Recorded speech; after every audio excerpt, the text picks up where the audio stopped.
أعوذ بالله السميع العليم من الشيطان اللعين الرجيم. بسم الله الرحمن الرحيم. الحمد لله رب العالمين. الحمد لله الذي هدانا لهذا وما كنا لنهتدي لولا أن هدانا الله. لقد جاءت رسل ربنا بالحق. الصلاة والسلام على الرسول المسدد المصطفى الأمجد المحمود الأحمد أبا القاسم محمد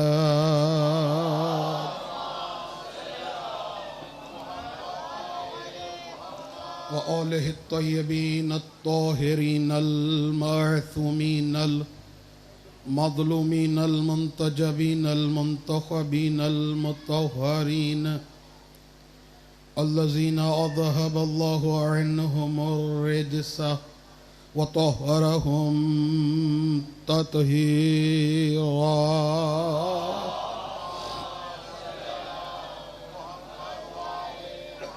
ولعنة الله على أعدائهم ملعنين من ليلنا هذا إلى قيام يوم الدين.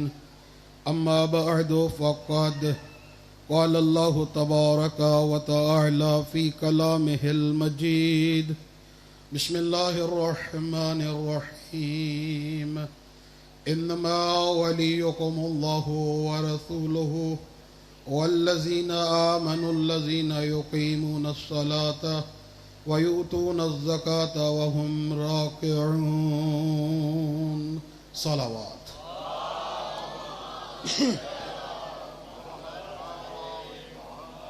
نعرہ تکبیر، نعرہ رسالت، نعرہ حیدری، کل ایمان نعرہ حیدری، حسینیت، حسینیت، یزیدیت، یزیدیت، محمد اور آل محمد کے دشمنوں پہ لعنت، محمد اور آل محمد کے دشمنوں پہ لعنت.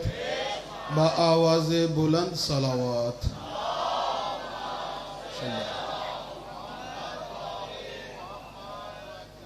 اجازت ہے گفتگو شروع؟ عزیزان گرامی قدر، معزز سامعین، اہل علم حضرات، پروردگار عالم کا لاکھ لاکھ شکر ہے کہ اس نے ایک مرتبہ پھر آپ مومنین کی زیارت سے مشرف ہونے کا شرف عنایت فرمایا. پروردگار عالم آپ احباب کا اس بارگاہ میں آنا اپنی بارگاہ میں قبول فرمائے. قبلہ علامہ سید محمد ابصار علی نقوی صاحب کے اس کاوش کو پروردگار عالم قبول فرمائے. ان کے مرحومین و مرحومات بالخصوص ان کے والد مرحوم کے درجات عالیہ کو متعالی فرمائے. جو بھی عزادار یہاں پہ آ کے خدمت کر رہا ہے، جس طرح سے بھی پروردگار بہتر جانتا ہے، پاک سیدہ سلام اللہ علیہا اسے اس خدمت کا اجر عنایت فرمائے. ایام اعزا ہیں، یکم محرم الحرام اپنے اختتام کی طرف بڑھ رہی ہے. 2 محرم کی شب لگ چکی ہے. عظیم ہے وہ انسان کہ جسے پروردگار نے اس ذکر کے لیے چن لیا. ہر کس و ناکس اس فرش عزا پہ نہیں آ سکتا. توجہ چاہوں گا. کیوں؟ اس لیے یہ معمولی بات نہیں کی میں پھر دوہرا دیتا ہوں، ہر کسی کو اللہ یہ توفیق ہی نہیں دیتا کہ وہ اس فرش عزا پہ آئے. کیوں؟ اس لیے کہ یہ وہ فرش عزا ہے کہ جس پہ آنے کی تمنا عرشی مخلوق کرتی ہے.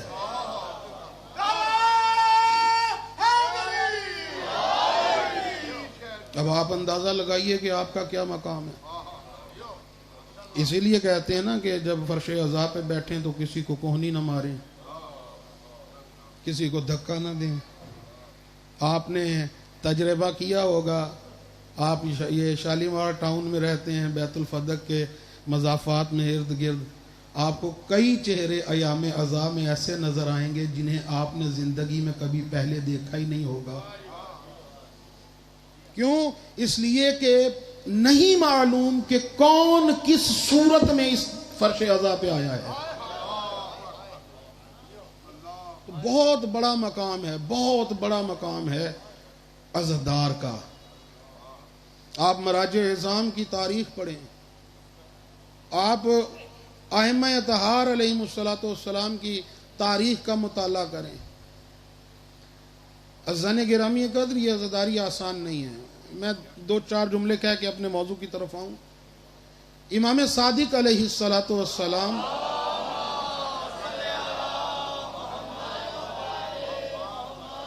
آج تو یہ سلسلہ ہے نا کہ ہم دیکھتے ہیں کہ چاند نظر آئے تو پھر پتہ چلے کہ محرم ہے. مدینے کے لوگ کہتے ہیں کہ ہمیں چاند دیکھنے کی ضرورت محسوس نہیں ہوتی تھی. جب امام صادق کے گھر سے گریا کی آواز آتی تھی ہمیں پتہ چل جاتا تھا محرم کا چاند طلوع ہو گیا ہے. آج سے 20-30 سال پہلے پیچھے چلے جائیں آپ, جو بزرگ یہاں پہ بیٹھے ہیں, ہم نے بھی وہ وقت دیکھا ہے کہ بزرگ جو تھے ہمارے گھروں کے, آپ کے گھروں کے, جیسے ہی محرم کا چاند نمودار ہوتا تھا چارپائیوں کو الٹا کر دیا جاتا تھا. گھروں میں چولہے نہیں جلتے تھے.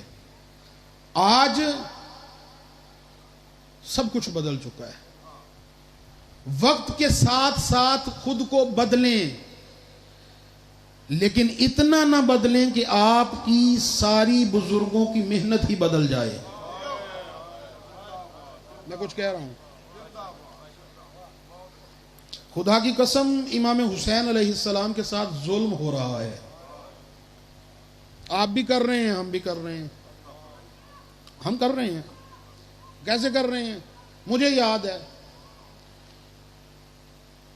محرم کا چاند طلوع ہوتا تھا تو ہمارے بزرگ اس وقت یہ اٹیچی کیس, بریف کیس, یہ تو بہت کم لوگوں کے پاس, گٹھڑیاں ہوتی تھی گھروں میں. ایسے ہی ہے, گٹھڑیوں میں سے کالا لباس نکالنا ہے, سلوٹیں پڑی ہونی, نہ کوئی استری نہ کچھ, وہ زیب تن کرنا, پرانا 10-10 سال پرانا لباس. کبھی سوچا بھی نہیں تھا, تصور بھی نہیں کیا تھا کہ محرم آئے گا تو ہم کالا لباس نیا لیں گے. آج ہمارا فائدہ اٹھا رہی ہے دنیا. برانڈ آ گئے ہیں, محرم سیزن. میں کسی پہ تنقید نہیں کر رہا, تنقید برائے اصلاح. ایسا ہی ہے, بڑے بڑے برانڈ, محرم سیزن, لا حول ولا قوت, نئے نئے لباس, قیمتی لباس. عزیزان گرامی قدر, یہ نہیں ہے کہ 61 ہجری کو امام حسین علیہ السلام شہید ہو گئے اور آپ 1400 سال سے ذکر منا رہے ہیں. یاد رکھیے, جس کے گھر میں میت ہوتی ہے اس وقت تک پرسہ دیا ہی نہیں جا سکتا جب تک وارث میت موجود نہ ہو. ہم اور آپ کیا سمجھتے ہیں کہ وارث پرسہ موجود نہیں ہے؟ مجلس میں موجود ہیں, نیا لباس پہن کے, کاٹن کا سوٹ پہن کے. خواتین میں, میری مائیں بہنیں جو پردے میں سن رہی ہیں, میں ہاتھ جوڑ کے ان سے گزارش کروں گا کچھ سوچئے.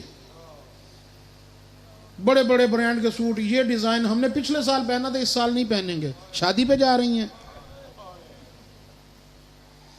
مظلوم کربلا کسی خاتون کے ساتھ سیدہ بیٹھی ہوں, کسی بی بی کے ساتھ جناب عالیہ زینب سلام اللہ علیہ بیٹھی ہوں, اور وہ قیامت والے دن پوچھ لیں کہ میرے سر کی چادر تو چھین لی گئی تھی. یہ میں پیغام دینا چاہتا تھا، اس پہ ذرا غور کیجئے اور اپنے دوستوں کو یہ چیزیں پہنچائیں۔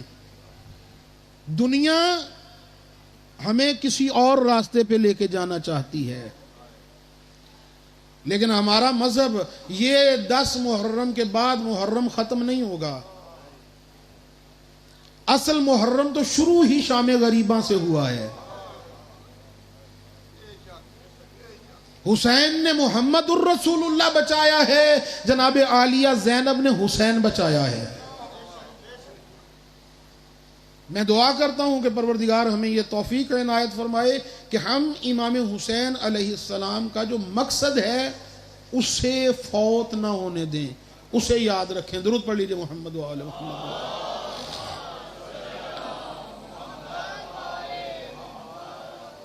عزیزان گرامی قدر، میں نے آپ کے سامنے نہایت مشہور و معروف قرآن مجید کی آیہ مجیدہ کی تلاوت کا شرف حاصل کیا۔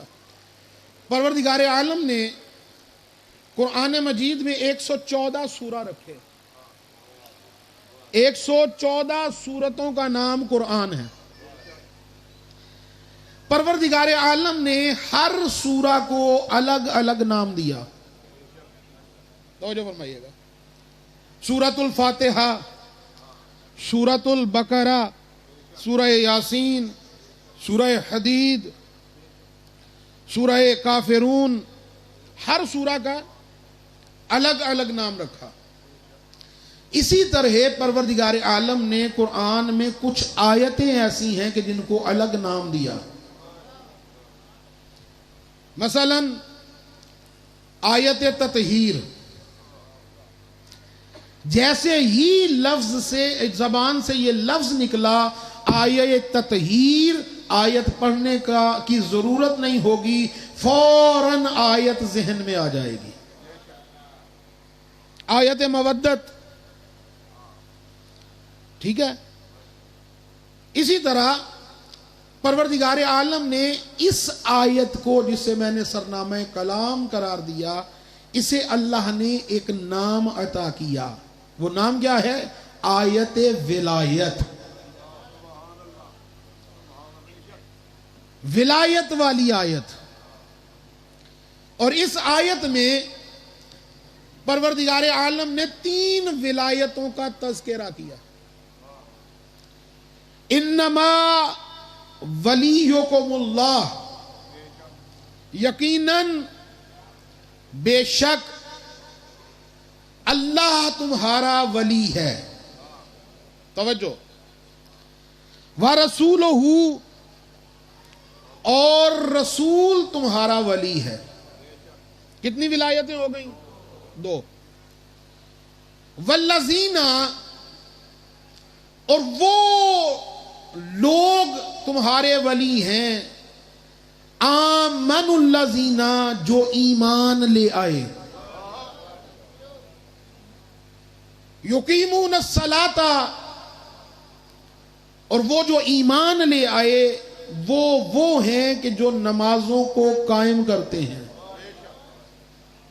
وَیُؤْتُونَ الزَّکَاۃ، اور زکوٰۃ عطا کرتے ہیں، ہم راکعون، حالت رکوع میں۔ تو اس آیت کی روح سے اللہ نے جس ولایت کا تذکرہ کیا وہ ولایتیں 3 ہیں۔ اللہ کی ولایت، رسول کی ولایت، اور تیسری ولایت ایک نہیں ہے۔ میں آپ کی سماعتوں کو جانتا ہوں، آپ مجھے جانتے ہیں، میں کس طرح پڑھتا ہوں اور کس طرح پڑھنے کا عادی ہوں۔ تیسری ولایت ایک ولایت نہیں ہے۔ آقا جان موجود ہیں، اس کے لیے لفظ استعمال کیا والذین،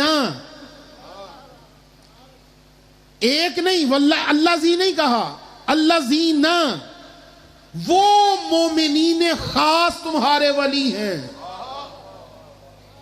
یعنی اللہ بتانا چاہ رہا ہے اس آیت میں، ابتدائے کلام میں جملہ آپ کی خدمت میں پیش کرنے جا رہا ہوں، اللہ بتانا چاہ رہا ہے اس آیت میں کہ تمہیں ایک ولی قابل قبول نہیں ہے، میں 14 کی ولایت کا تذکرہ کر رہا ہوں۔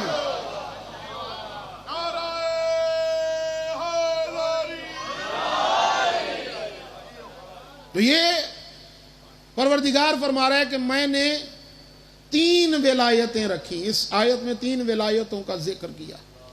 تو عزیزان گرامی کا تو چونکہ تمہیدی مجلس ہے, آج وقت بھی کم ہے, مجھے کہا گیا ہے کہ 10 بجے آپ نے جو ہے وہ ممبر چھوڑنا ہے, ماتمداری ہوگی اس کے بعد. تو اس عشرہ محرم میں جو ہمارا موضوع ہوگا وہ موضوع ہوگا ولایت. آج کل ویسے بھی خاص کر کے معمم آدمی جب کہیں پہ جاتا ہے, ہم جب شہروں سے ہٹ کے دیہاتوں میں جاتے ہیں تو لوگ ہم سے پوچھتے ہیں جی ولایت آلے جے, توجہ فرما رہے ہیں. حقیقت بات ہے, خدا کی قسم, کسی کا دل دکھے مجھے معاف کیجئے گا, لوگوں کو پتہ ہی نہیں ہے ولایت کہتے کسے ہیں. ٹھیک, انشاءاللہ اس عشرے میں ولایت کے موضوع پہ گفتگو ہوگی. تو ہمارا موضوع ہوگا ولایت. یہ جو لفظ ولایت ہے یہ مسلمانوں کے لیے, کلمہ پڑھنے والوں کے لیے, قرآن کی تلاوت کرنے والوں کے لیے یہ لفظ ولایت اجنبی نہیں ہے. توجہ فرما رہے ہیں, یہ لفظ ولایت اجنبی نہیں ہے. گلی گلی میں ولی نظر آتے ہیں, شہر شہر اولیاء کے مزارات نظر آتے ہیں, جگہ جگہ ولایت کا تذکرہ ہوتا ہے, لیکن حقیقت میں ولایت ہے کیا اور ولایت کہتے کسے ہیں, انشاءاللہ ان پہلوؤں پہ گفتگو کا شرف حاصل ہوگا. عزیزان گرامی قدر دیکھیے, حقیقت میں جہاں لوگوں نے عظمت اہل بیت اور امامت امیر المومنین کو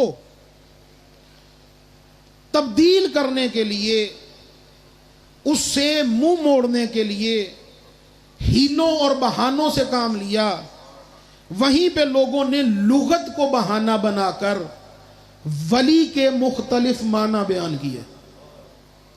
کسی نے کہا ولی دوست کو کہتے ہیں, کسی نے کہا ولی حاکم کو کہتے ہیں, کسی نے کہا ولی سرپرست کو کہتے ہیں, کسی نے کہا ولی بادشاہ کو کہتے ہیں. کیا معنی ہے ولی کے اور ولایت کے, انشاءاللہ ایک ایک مجلس میں اس پر گفتگو ہوگی. میرے بزرگ افراد موجود ہیں, نوجوان پڑھے لکھے افراد موجود ہیں. عزیزان گرامی قدر, آج کل ایک نعرہ دیا جاتا ہے, اور وہ نعرہ کیا ہے کہ عمل مطابق قرآن ہو. تمہیدی گفتگو ہے تو انشاءاللہ معزوز ہوں گے. عمل مطابق قرآن ہو, قرآن کے مطابق ہو. لوگ کہتے ہیں کہ ہم حدیث نہیں سننا چاہتے, ہم تاریخ نہیں سننا چاہتے, ہم قول معصوم نہیں سننا چاہتے, ہم تو صرف قرآن سننا چاہتے ہیں. اور لوگوں سے کہا جاتا ہے کہ صرف قرآن پر عمل کرو. توجہ فرما رہے ہیں, ہم صرف قرآن سننا چاہتے ہیں, قرآن قرآن قرآن. عزیزان گرامی قدر, میں آپ کی خدمت میں عرض کروں, اگر لوگوں کا آپ تجزیہ کریں, بہت بڑا جملہ کہہ رہا ہوں, مسلمانوں کا تجزیہ کریں تو آپ کو قرآن پر عمل کرنے والا ایک بھی نہیں ملے گا. میں کچھ کہہ رہا ہوں, آپ مجھے جانتے ہیں میں غیر ذمہ دارانہ گفتگو کرنے کا عادی نہیں ہوں. آپ تجزیہ کریں, آپ اپنے لاہور میں تجزیہ کریں, آپ اپنے اس علاقے میں تجزیہ کریں. کتنے فرقے ہیں آپ کے پاس, شیعہ, سنی, اہل حدیث, دیوبندی, نہ جانے کتنے فرقے. آپ کو پوری ذمہ داری کے ساتھ قرآن پر عمل کرنے والا ایک بھی نہیں ملے گا. سب پریشان ہو گئے, ہونا بھی چاہیے. میں پھر دوہرا دیتا ہوں, ایک بھی قرآن پر, آخری آدمی تک توجہ, ایک آدمی بھی مسلمانوں میں آپ کو قرآن پر عمل کرتا ہوا نہیں ملے گا. عزیزان گرامی قدر, جتنے لوگ عمل کرتے ہیں وہ قرآن پر عمل نہیں کرتے, ترجموں پر عمل کرتے ہیں.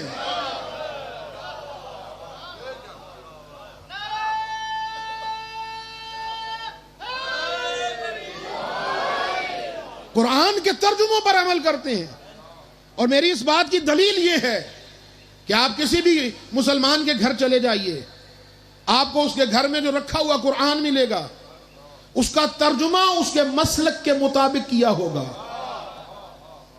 شیعہ ہیں تو حافظ فرمان علی صاحب کا ترجمہ ملے گا، اہل حدیث ہیں وحید الزمان کا ترجمہ ملے گا، اہل سنت ہیں ان کے عالم کا ترجمہ ملے گا۔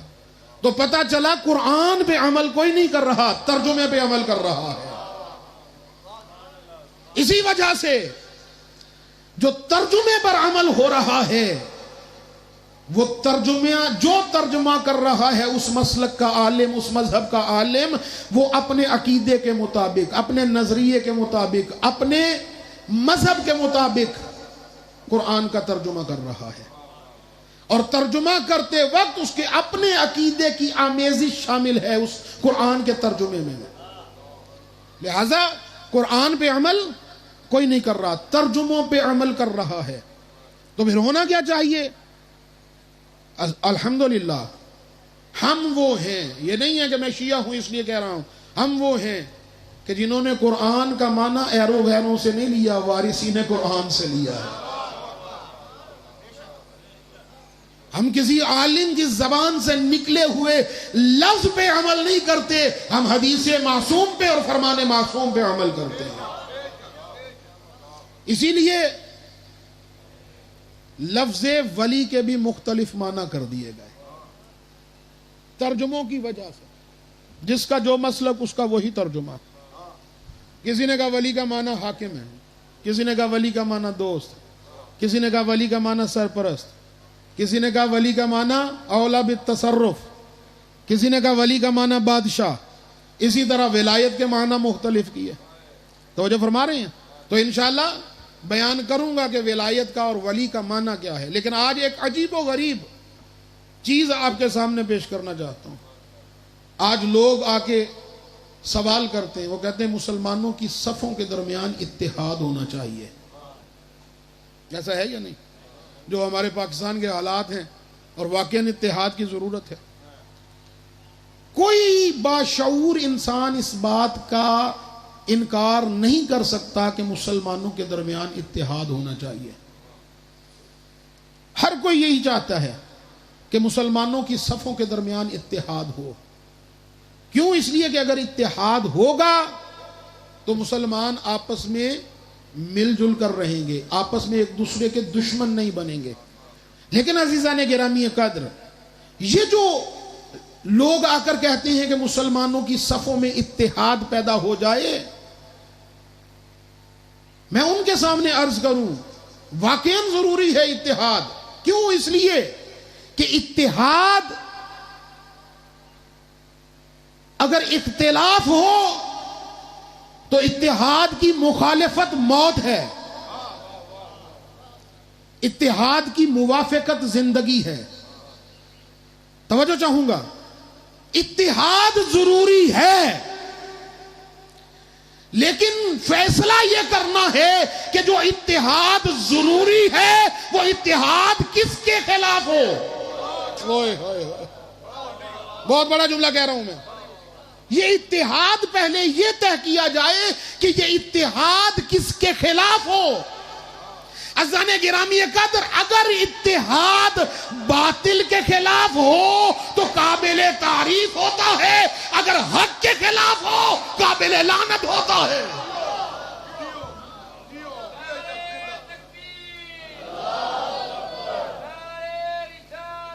یا رسول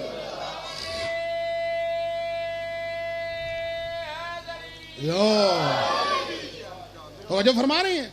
اتحاد اگر باطل کے خلاف ہو تو قابل ستائش ہے، لیکن اگر اتحاد حق کے خلاف ہو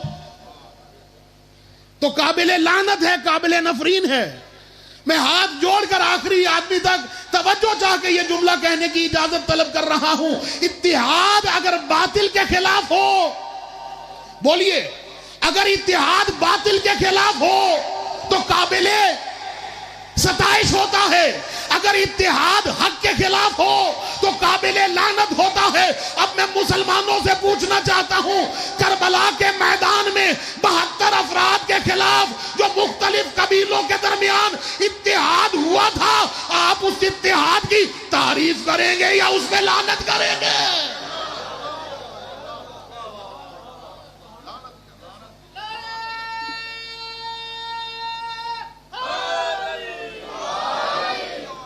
توجہ فرما رہے ہیں؟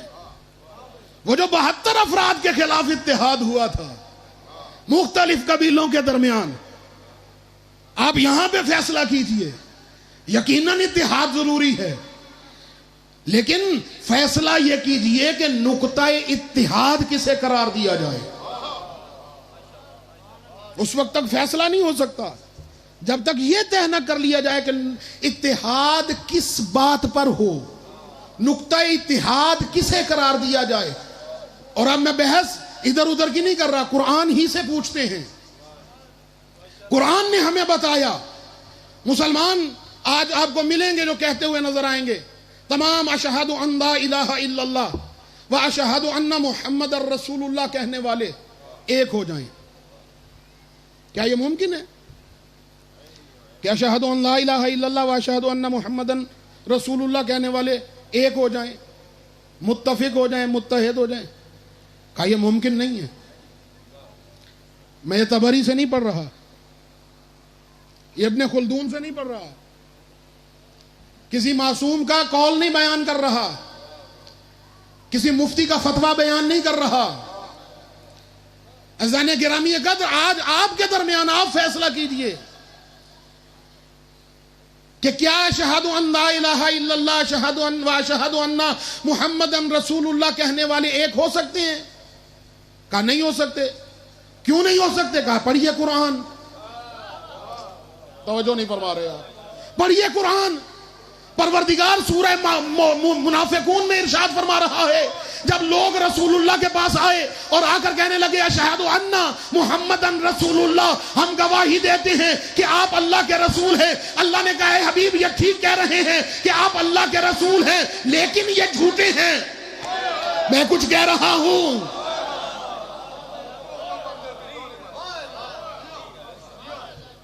توجہ فرما رہے ہیں عزیزان گرامی قدر؟ اے رسول یہ کہہ رہے ہیں کہ میں گواہی دیتا ہوں کہ آپ اللہ کے رسول ہیں، یقیناً آپ اللہ کے رسول ہیں، یہ سچ کہہ رہے ہیں، لیکن یہ جھوٹے ہیں. عزیزان گرامی قدر، یہی تو فرق ہے کافر اور منافق میں کہ کافر کی جو زبان پر ہوتا ہے وہ بھی جھوٹا ہوتا ہے، وہ خود بھی جھوٹا ہوتا ہے. منافق کا مقدر یہ ہے زبان پر جو ہے وہ سچ ہے مگر جھوٹا خود ہے.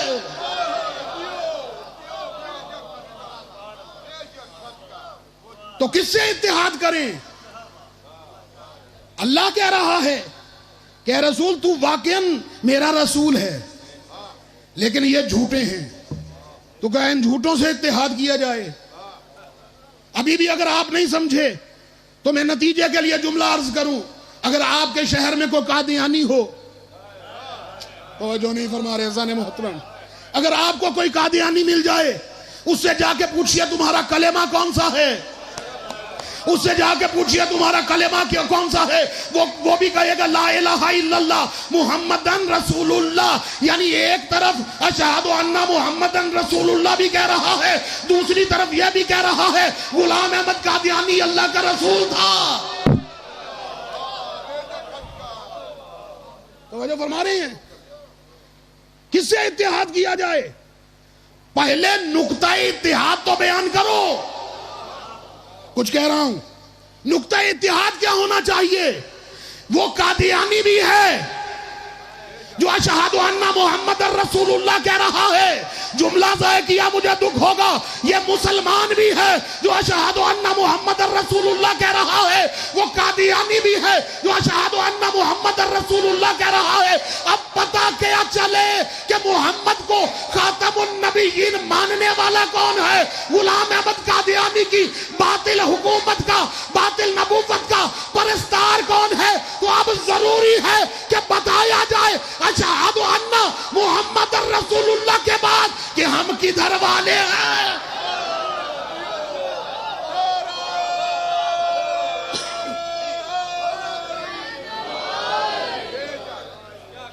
توجہ فرما رہے ہیں. اب ضروری ہے کہ اشہد ان محمد رسول اللہ کہنے کے بعد یہ فیصلہ کیا جائے، وگرنہ وہ تو قادیانی بھی کہہ رہا ہے، آپ توجہ ہی نہیں فرما رہے۔ اور عزیزان گرامی قدر، خدا کی قسم سینہ ٹھوک کے کہہ رہا ہوں، دنیا میں کہیں بھی چلے جائیں، آج جو ختم نبوت کا راگ الاپا جا رہا ہے نا، اور اشتہاروں میں اور پیپرز میں بھی یہ شرط رکھ دی گئی ہے کہ اس کا نکاح نہیں ہو سکتا جب تک کہ ختم نبوت کا اقرار نہ کرے۔ خدا کی قسم دنیا والوں کے پاس ختم نبوت کی دلیل ہی نہیں ہے، یہ ہم علی والے ہیں کہ محمد الرسول اللہ کے بعد علی ولی اللہ پڑھ کے بتا رہے ہیں نبوت محمد ختم ہو گئی، ولایت علی شروع ہو گئی۔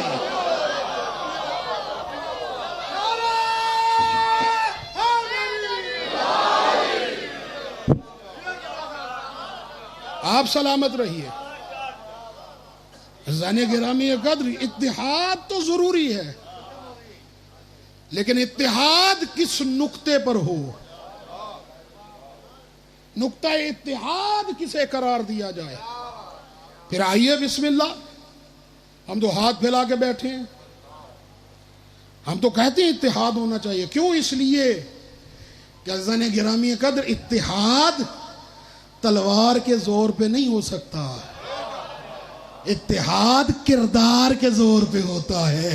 محمد الرسول اللہ نے 40 سال کسی کو یہ نہیں کہا کہ میں رسول ہوں، 40 سال کردار پیش کیا، اور پھر مشرکین مکہ سے کہا اگر میں تمہیں کہوں کہ اس پہاڑ کے پیچھے سے ایک لشکر آ رہا ہے اور تم جا کر دیکھو اور وہ لشکر نہ آ رہا ہو تو پھر تمہارا فیصلہ مجھ محمد کے بارے میں کیا ہوگا۔ وہ مشرک تھے، بے غیرت نہیں تھے، انہوں نے کہا اگر ہم جا کر دیکھیں اور وہ لشکر نہ آ رہا ہو تو ہم کہیں گے ہم اندھے ہو گئے تھے، محمد سچا ہے۔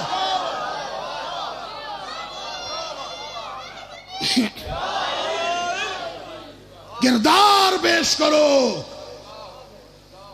کردار پہ اتحاد ممکن ہے، اور ہم دنیا کو بتا رہے ہیں دیکھو 1400 برس ہو گئے ہم لاشیں اٹھا رہے ہیں، لیکن خدا کی قسم یہ تربیت حسین ابن علی ہے کہ جس طرح حسین ابن علی نے لوگوں کے سامنے اپنا کردار پیش کیا، اسی طرح ہم بھی اپنا کردار پیش کر کے بتا رہے ہیں کہ یہ دیکھو فیصلہ تو یہاں ہو گیا، کوئی سنی نہیں، کوئی شیعہ نہیں، کوئی وہابی نہیں، کوئی دیوبندی نہیں، کوئی کچھ نہیں ہے، صرف دو فرقے ہیں، ایک حسینیت ہے، ایک یزیدیت ہے۔ تم حسین کا ساتھ دے دو تم حسینی بن جاؤ گے، حسین کا ساتھ چھوڑ دو گے یزیدی بن جاؤ گے۔ کسی کو کچھ کہنے کی ضرورت نہیں ہے، اس کا کردار دیکھو۔ شیعہ نہیں ہے لیکن کردار حسین والا ہے۔ اللہ اکبر۔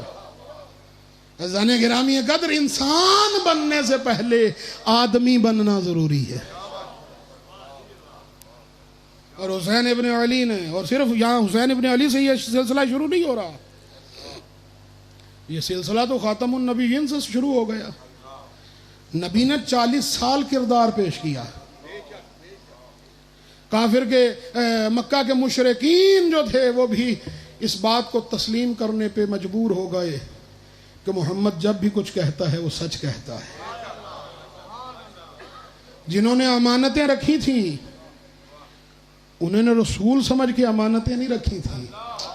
کچھ کہہ رہا ہوں عزیزان محترم، کوئی اٹھ کر کہہ دے کہ قبلہ آپ جھوٹ بول رہے ہیں، غلط بیانی کر رہے ہیں۔ کسی نے رسول سمجھ کر امانت نہیں رکھی، اگر رسول سمجھتے ہوتے تو پھر مشرک کیوں ہوتے؟ کچھ کہہ رہا ہوں، رسول نہیں سمجھتے تھے لیکن اتنا غیرت رکھتے تھے کہ یہ جو کچھ بھی ہو نہ یہ جھوٹا ہو سکتا ہے نہ یہ دھوکے باز ہو سکتا ہے. اسی لیے پروردگار عالم نے حکم دیا، جب بار بار نصارہ نجران کو تبلیغ کرتے رہے رسول اور وہ نہ سمجھے، تو اللہ نے حکم دیا فمن حاجک فیہ من بعد ما جاءک من العلم. اے رسول، علم آ جانے کے بعد بھی اگر یہ انکار کرتے ہیں، فَقُلْ تَعَالَوْا نَدْعُوا أَبْنَاءَنَا وَأَبْنَاءَكُمْ، انہیں کو تم اپنے بیٹے لے آؤ. ہم اپنے بیٹے لے آتے ہیں، تم اپنی عورتوں کو لے آؤ، ہم اپنی عورتوں کو لے آتے ہیں. کرنا کیا ہے؟ ثُمَّ نَبْتَهِلْ، پس ہم مباہلہ کریں گے. فَنَجْعَلْ لَعْنَةَ اللَّهِ عَلَى الْكَاذِبِينَ، اور جو جھوٹا ہوگا، اتحاد باطل کے خلاف، توجہ فرما رہے ہیں، جو جھوٹا ہوگا. یہاں پہ اللہ نے فیصلہ نہیں کیا کہ وہ نصارہ نجران کے عیسائی جو ہیں وہ جھوٹے ہیں. اے رسول ان سے کہو تم اپنے بیٹوں کو لاؤ، ہم اپنے بیٹوں کو لاتے ہیں. تم اپنی عورتوں کو لاؤ، ہم اپنی عورتوں کو لاتے ہیں. تم اپنے نفسوں کو لاؤ، ہم اپنے نفسوں کو لاتے ہیں. پھر مباہلہ کرتے ہیں. جو جھوٹا ہوگا، توجہ، اس پر اللہ کی لعنت ہوگی. فیصلہ ہو گیا. دوسرے دن رسول نے اپنی اہل بیت کو اکٹھا کیا. جملہ ضائع کیا، مجھے دکھ ہوگا. عیسائیوں کا جو سب سے بڑا پادری تھا، جو سب سے بڑا عالم تھا، اس نے اپنے ایک عالم کو بلایا. اس نے کہا مجھے دیکھ کر بتاؤ، محمد اپنے دوستوں کو لے کر آ رہے ہیں یا اپنے گھر والوں کو لے کر آ رہے ہیں؟ اس نے کہا اس کا کیا مطلب؟ کہا اگر وہ سچا ہوا تو اپنے اہل بیت کو لے کر آئے گا، اگر وہ جھوٹا ہوا اپنے دوست کو لے کر آئے گا. کیوں؟ اس لیے کہ جو جھوٹا ہوتا ہے وہ گھر والوں کو ساتھ لے کے نہیں آتا.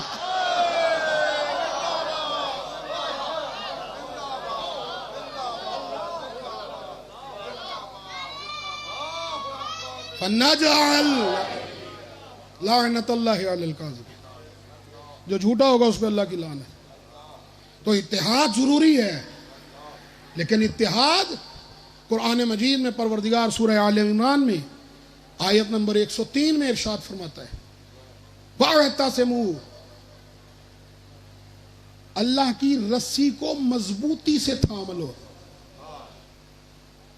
وَلَا تفرقو، اور آپس میں جھگڑا مت کرو، متفرق نہ ہو جاؤ. یعنی اتحاد کیا ہے؟ کب ممکن ہے؟ نقطہ اتحاد کیا ہے؟ اللہ کی رسی کو مضبوطی سے تھامنا. یہ اللہ کی رسی ہے کیا؟ میں اپنے موضوع سے متصل ہو گیا. ولایت کے مختلف معنی کیے. کس نے کہا ولایت کا ولی کا معنی دوست، ولی کا معنی حاکم، ولی کا معنی سرپرست، ولی کا معنی بادشاہ. مختلف معنی ولی اور ولایت کے کیے. اور خدا کی قسم آج تک آپ نے یہ لفظ ولی کی یا ولایت کا معنی نہیں سنا ہوگا جو میں آپ کے سامنے پیش کر رہا ہوں. ڈکشنری اٹھا کر دیکھیے، ولایت کا ایک معنی یہ ہے کہ بل کھاتے ہوئے آپس میں لپٹ جانا. بے اعتنائی کر رہے ہیں آپ. بل کھاتے ہوئے آپس میں لپٹ جانا. اللہ کہہ رہا ہے کہ اللہ کی رسی کو مضبوطی سے پکڑ لو اور آپس میں تفریقہ نہ ڈالو. عزیزان گرامی قدر، رسی اس وقت تک بنتی ہی نہیں ہے جب تک کہ بل نہ کھائے. کچھ کہہ رہا ہوں. ولایت کا کیا معنی ہے؟ بل کھاتے ہوئے آپس میں لپٹ جانا. اللہ کہہ رہا ہے اللہ کی رسی کو مضبوطی سے پکڑ لو اور آپس میں متفرق نہ ہو، آپس میں تفریقہ بازی نہ کرو، فرقہ فرقہ نہ بناؤ. اللہ کہہ رہے اللہ کی رسی کو مضبوطی سے پکڑ لو. اب یہ معلوم کرو کہ یہ اللہ کی رسی ہے کیا؟ تو تمام شیعہ مفسرین نے اور اہل سنت مفسرین نے لکھا کہ حبل اللہ سے مراد ولایت آل محمد ہے.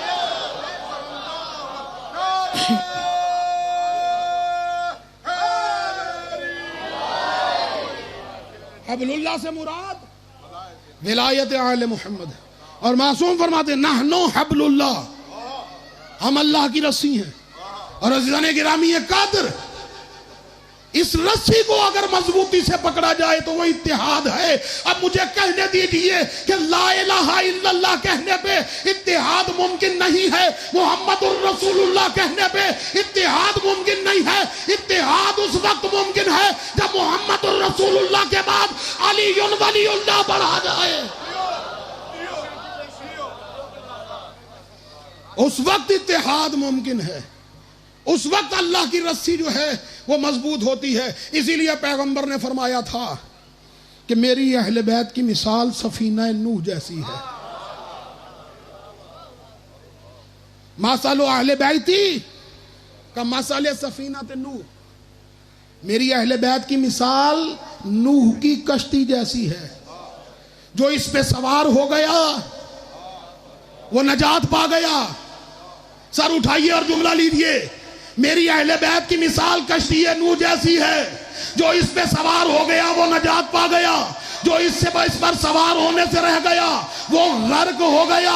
اب یہ نہ بتائیے کہ ہم بھی اہل بیت کو مانتے ہیں، ہم بھی اہل بیت کو مانتے ہیں۔ اہل بیت کو ماننے کے لیے کسی اور کشتی پہ جانے کی ضرورت نہیں ہے، کشتی اہل بیت پہ آنے کے لیے ضرورت ہے، صرف کشتی اہل بیت، ادروائز کوئی اور نجات دہندہ نہیں ہے دنیا میں آل محمد کے علاوہ۔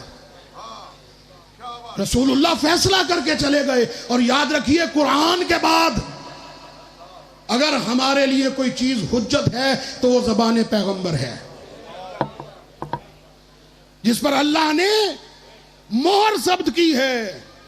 وما ينطق عن الهوى ان هو الا وحی یوحی، میرا رسول اس وقت تک زبان کو حرکت نہیں دیتا جبکہ میری طرف سے حکم نازل نہ ہو جائے۔ اور کیا صرف زبان کے لیے اللہ نے مہر دی؟ زبان پہ بھی مہر ثبت کی،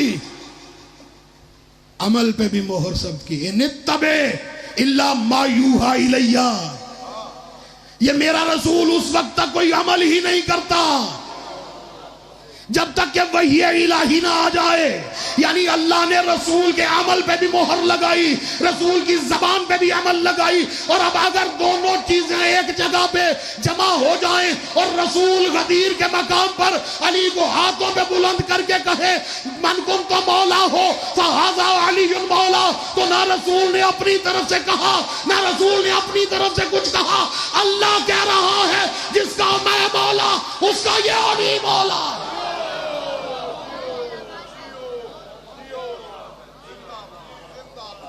رسول کی زبان اللہ کی زبان ہے، رسول کا عمل اللہ کا عمل ہے، اور یہ اتحاد کا نقطہ جو ہے وہ ولایت امیر المومنین، ولایت امیر المومنین پہ جمع ہو جائیے۔ 1.25 لاکھ کے مجمع میں رسول نے، عزیزان گرامی قدر، وہ رسول جو اپنی مرضی سے کچھ کہتا اور کرتا نہیں ہے۔ یہ عام پیغام تھا کہ لکو دک صحرا، چٹیل میدان، تازہ تازہ ٹنڈاں، سر منڈے ہوئے، اور رسول 3 گھنٹے کھڑے رکھیں صرف یہ بتانے کے لیے کہ علی تمہارا دوست ہے۔ اوئے ہوئے ہوئے،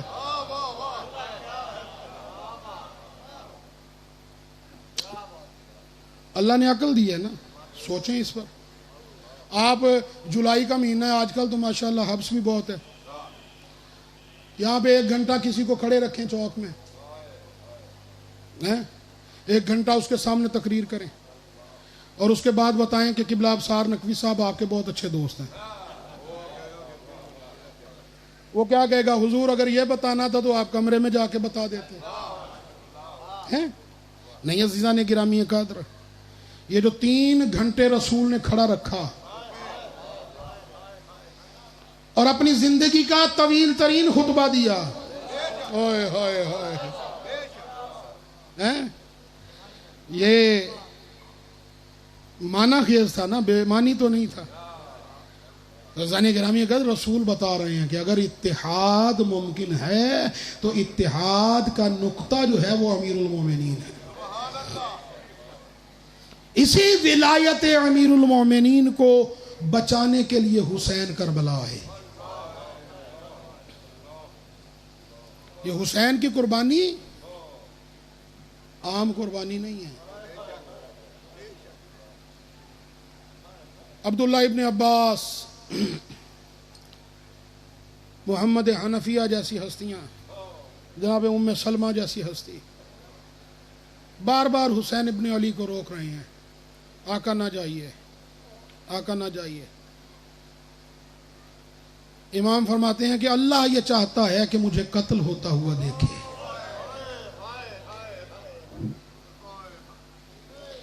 اللہ کی منشا ہے، اللہ چاہتا ہے کہ حسین کو قتل ہوتا ہوا دیکھے. عبداللہ ابن عباس کہتے ہیں آقا پھر آپ جا رہے ہیں، زینب و ام کلثوم تو نہ لے جائیں. مولا رو کر فرماتے ہیں اللہ چاہتا ہے زینب کو بے پردہ دیکھے.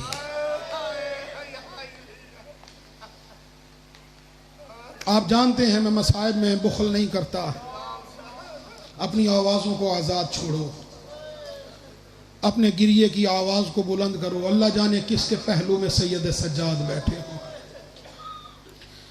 یہ رونا حسرت ہے فاطمہ زہرا کی، یہ حسرت ہے جناب عالیہ کی. آخری وقت ہے رسول اللہ کا، اور اب تو ویسے بھی جیسے ہی چاند نمودار ہوا ہے نا، محمد الرسول اللہ کی دکھیاری بیٹھی ہاتھ پہلو پہ رکھ کے مجلسوں میں آ کے بیٹھ گئی ہے. اپنے ہاتھوں کو دعا کے لیے اٹھائیے. حسین ابن علی سے وعدہ کیجئے جہاں بھی بیٹھیں گے خلوص سے بیٹھیں گے، ہمارے سننے میں ذکر کرنے میں ریاکاری نہیں ہوگی. مولا ہمارا پرسہ قبول کیجئے. ہاں عزادارو حسین کی ماں مجلسوں میں آ گئی ہے، اور جانتے ہیں اکیلی نہیں آئی، ہاتھ میں ایک رومال لے کے آئی ہے. جن کی ہائے نکلی اللہ ہائے پہ رحمت کرے. ہاتھ میں ایک رومال ہے، اور پتہ ہے وہ رومال کا کیا کرتی ہیں، رومال سے کیا کام لیتی ہیں. جب کسی عزادار کی آنکھ سے آنسو نکلتا ہے نا، فاطمہ زہرا اس آنسو کو رومال میں محفوظ کر لیتی ہے. اجرکم علی الزہرا. آخری وقت ہے رسول اللہ کا، دروازے پہ دستک ہوتی ہے. صدیقہ طاہرہ پوچھتی ہیں کون ہے دروازے پہ. آنے والا کہتا ہے میں سائل ہوں، آپ کے بابا سے ملنا چاہتا ہوں. کہا میرے بابا کی طبیعت ایسی نہیں ہے کہ کسی سے مل سکیں، واپس چلے جاؤ، کچھ دیر کے بعد آنا. پھر دستک ہوتی ہے، بی بی پوچھتی ہیں، پھر کہتا ہے میں سائل ہوں. بی بی پھر واپس گئی تھی. تیسری مرتبہ جب یہ ہوا نا، بی بی رونے لگی. میں نے کہہ دیا آپ نے سن لیا. فاطمہ زہرا رونے لگی. جب بیٹی کے رونے کی آواز رسول اللہ کے کانوں میں پہنچی نا، کسی کا دل دکھے مجھے معاف کیجئے گا، رسول نے آنکھیں کھول دی. کہا بیٹی میری زندگی میں کیوں رو رہی ہو؟ کہا بابا ایک سائل ہے جو بار بار دروازے پہ دستک دے رہا ہے، میں بار بار پوچھ رہی ہوں. کہا میں آپ کے بابا سے ملنا چاہتا ہوں. رسول فرماتے ہیں فاطمہ زہرا وہ آنے والا کوئی عام نہیں ہے، وہ ہے جسے اجازت کی ضرورت نہیں ہوتی. بیٹی یہ تیرے دروازے کا شرف ہے کہ ملک الموت تیری اجازت کے بغیر تیرے گھر میں داخل نہیں ہو سکتا. عزادارو بی بی نے پوچھا بابا یہ کیوں آیا ہے؟ کہا یہ میری روح قبض کرنے کے لیے آیا ہے. کہا بابا میں پھر رسول رونے لگے. کہا بابا آپ کیوں رو رہے ہیں؟ کہا بیٹی میرے بعد تیرے حسین کو قتل کر دیا جائے گا، بے گور و کفن لاشا کربلا کے میدان میں پڑا ہوگا، کوئی غسل دینے والا نہیں ہوگا، کوئی کفن پہنانے والا نہیں ہوگا، کوئی دفن کرنے والا نہیں ہوگا. بی بی نے فرمایا بابا کیا اس وقت آپ ہوں گے؟ کہا نہیں بیٹی میں نہیں ہوں گا. کیا علی ہوں گے؟ کہا نہیں بیٹی اس وقت علی بھی نہیں ہوں گے. رونے والوں جو رونے کے لیے بیٹھے ہو، فاطمہ زہرا پوچھتی ہے بابا کیا اس وقت میں ہوں گی؟ کہا بیٹی بیٹی اس وقت تو بھی نہیں ہوگی، کہ اس وقت حسن ہوگا، کہ اس وقت حسن بھی نہیں ہوگا۔ فاطمہ کی چیخ نکلی، بابا اس وقت میرے بیٹے پہ روئے گا کون؟ رسول نے کہا بیٹی اللہ ایک قوم پیدا کرے گا جس کے بوڑھے تیرے حسین کے بوڑھوں پہ روئیں گے، جس کے مرد تیرے حسین کے مردوں پہ روئیں گے، جس کی عورتیں تیرے حسین کی عورتوں پہ روؤں گی۔ میں کہوں گا اے امام زمانہ آئیے اس مجلس میں، یہ آنسو حاضر ہے، اسے قبول کیجیے۔ اجرکم علی اللہ، یہ حسرت ہے فاطمہ زہرا کی۔ آزادارو، حسین کو بلایا گیا دربار میں، یزید نے بیعت کا تقاضا کیا ہے۔ میں مختصر کروں، حسین یہ جملہ کہہ کر دربار سے واپس نکلے، صبح ہونے دے۔ مرد رات کے اندھیروں میں فیصلے نہیں کیا کرتے، صبح ہونے دے، تم بھی آنا ہم بھی آئیں گے اور پھر فیصلہ کریں گے ایوکم احق بالبیعت والخلافہ، کہ تم میں اور ہم میں بیعت اور خلافت کا حقدار کون ہے۔ واپس آئے، عباس سے کہا فہرستیں تیار کرو، جو رونے کے لیے بیٹھے ہو۔ مردوں کی لسٹیں تیار ہوئی، خواتین کی فہرستیں تیار ہوئی، بچوں کی فہرستیں تیار ہوئی۔ جناب عباس نے